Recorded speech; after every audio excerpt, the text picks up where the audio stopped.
For me, every story that's turned into an opera, there needs to be something that the music can say that the words might not be able to say. It's a very human story set against a very political backdrop. It takes place in the early 1950s. It's a love story between two guys, Tim and Hawkins. Hawkins is in the State Department At the height of the McCarthy era, and Tim is a new arrival to DC that wants to be part of the whole system. Because the story is so much about political intrigue and forbidden love at this time, it meant that there was a lot happening between the lines. The whole structure of the opera is very cyclical. So Tim and Hawk meet at DuPont Circle at the beginning. Perhaps the lady on the bench next to these two characters would think of it as a typical conversation.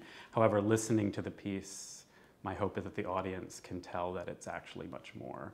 And it's at this very scary time. During what we call the Lavender Scare. There's a scene in the novel and also in the opera of Hawkins Fuller, and they're having him read from a novel and see if he lisps, having him walk across the room and see if his hips sway a little bit, and if he doesn't pass the test, his life is ruined. Certainly several hundred communists or alleged communists lost their jobs during the height of the McCarthy era, but thousands of gay men and women lost their jobs. What the music is doing stylistically is trying to illustrate sonically a similar tension to what's going on in the text. So to have this kind of buzzing, repetitive, almost mechanical, minimalist music, always being blended with this troubadour-like music, which is all about longing and courtly love, or impossible love. The great thing about Fellow Travelers is that there was a core team of 4 of us involved from the beginning. The composer, the librettist, Sterling, the producer, and me as director. And so Kevin would be able to chime in and offer perspective that Greg and I, being so close to the text, might not have had.